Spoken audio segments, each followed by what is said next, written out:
courageous, plenty of heart, spirit. He had everything really that you needed for boxing. He had it. Lived and breathed for boxing. Lived and breathed for boxing, nothing else. Nothing else. He was a hard man in the ring, and he was a softy out of the ring.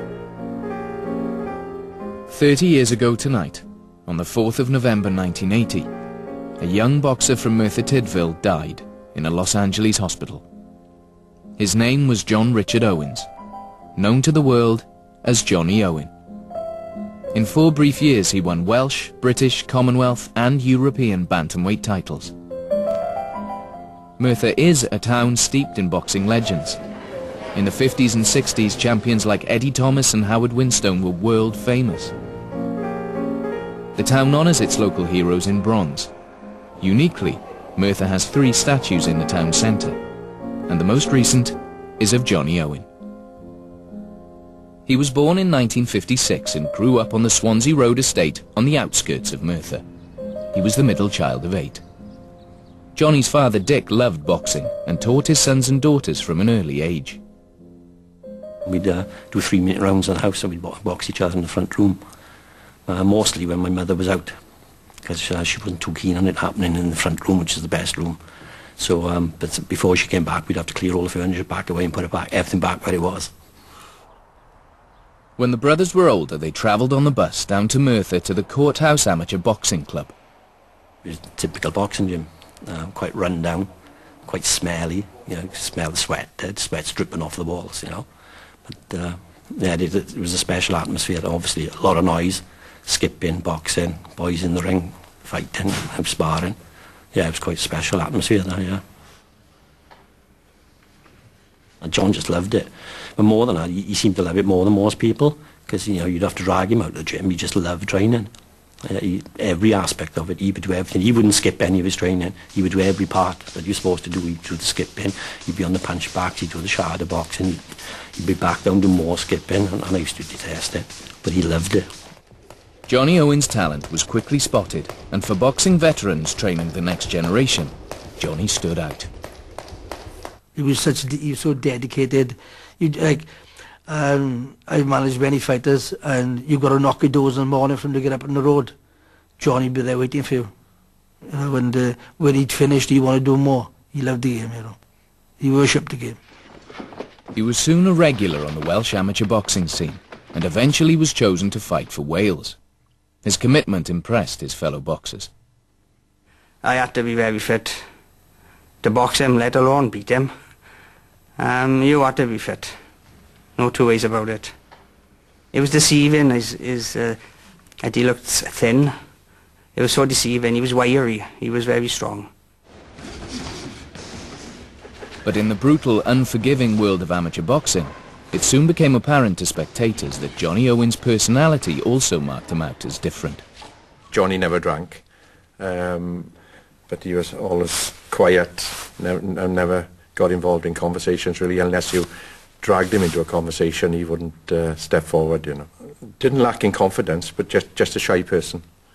And if there was a woman in attendance, you wouldn't see Johnny. He would keep way out of it, very shy of women.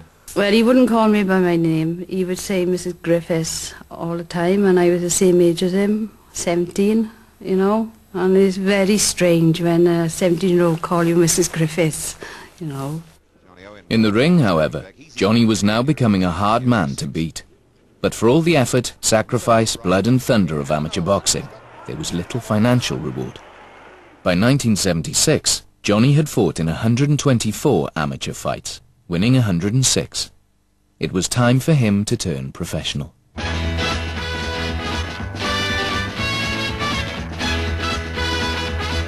Well, it's amateur, I was getting nowhere. Like, I was winning most of my fights, I was still getting nowhere. Like. I won 16 out of 17 internationals. I was getting nowhere then, so I turned pro. Was it the money really that made you want to do it? Money sometimes, but mostly because I wanted to get on there and meet different opponents and see a bit of the world. His new trainer was Di Gardner. He soon knew he had a promising talent.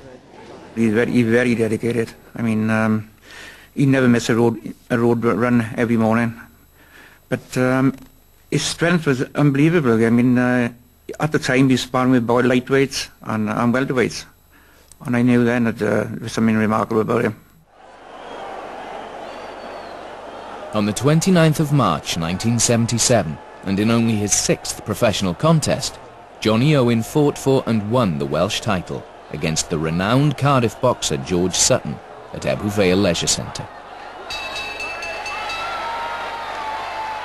His fitness was out of this world, unbelievable. He had one of the best chins I ever hit, you know what I mean? And he had heart, everything about him. You knew that it was going to be a real hard fight. And always come on so strong at the end, where you'd been sort of dying on your legs after about 6-8 rounds. He'd be coming into his own. You know what I mean? From the 5th round on, he'd get so strong.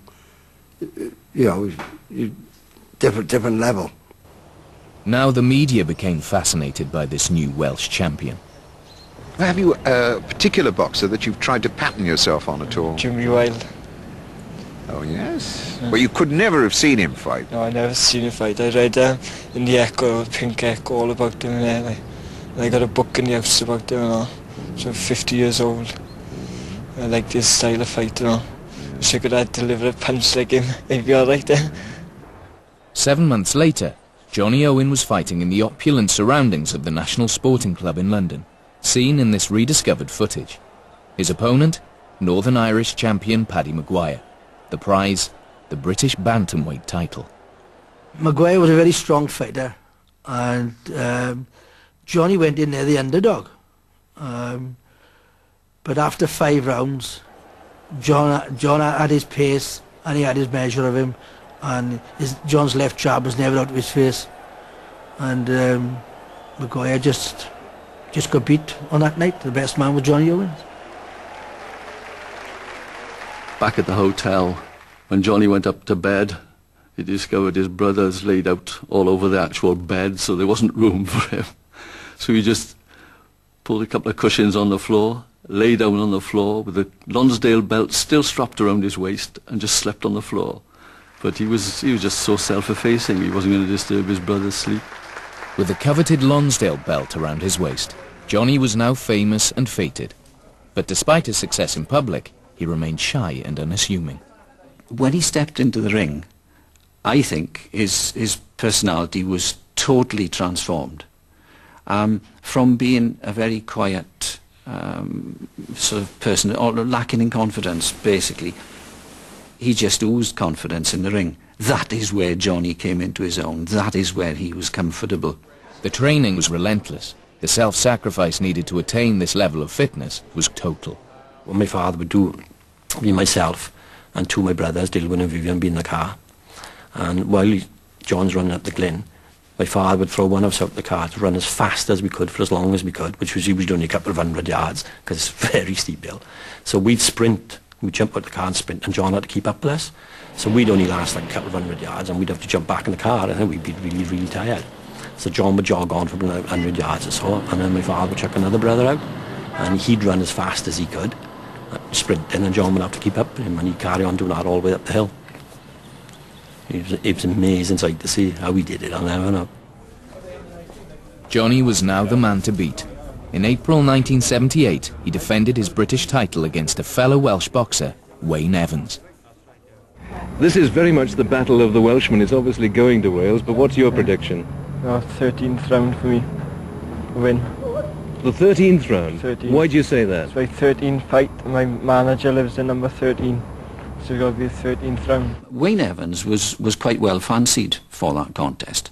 But Johnny, by now, was developing the confidence and the momentum that comes with a champion, with a title.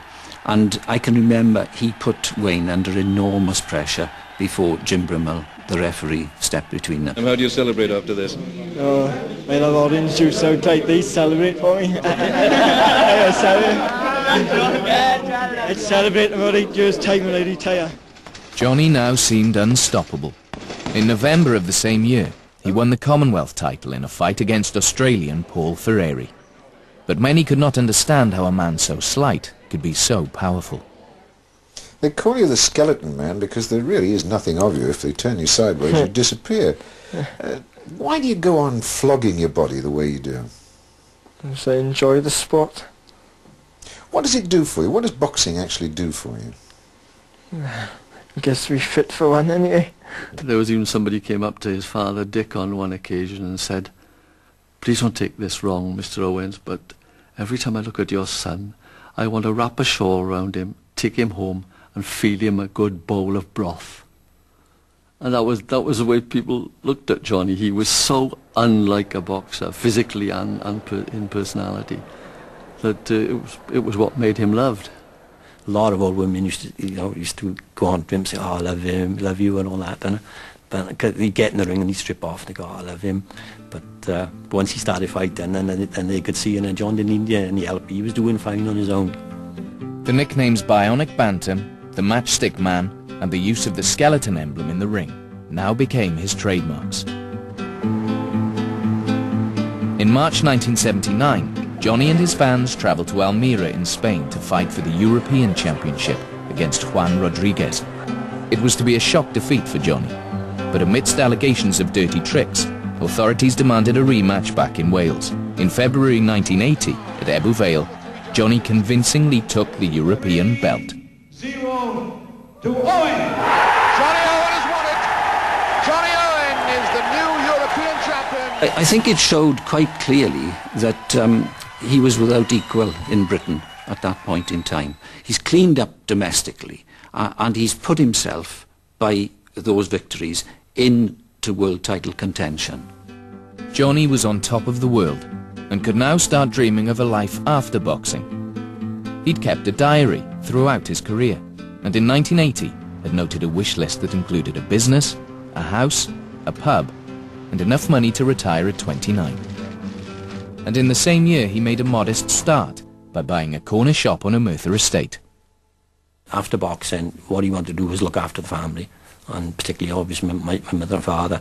And he often talked about like buying a pub, and then maybe later on gone on to like marry and have a family and that, because obviously he sacrificed girls as well when he was coming up through years throughout his career, and later on then you could indulge in the beer and the women and all the rest of it, because he was as normal as the rest of us. He wanted all those things, just that he appreciated more than most people that you have to make those sacrifices if you want to get anywhere in life.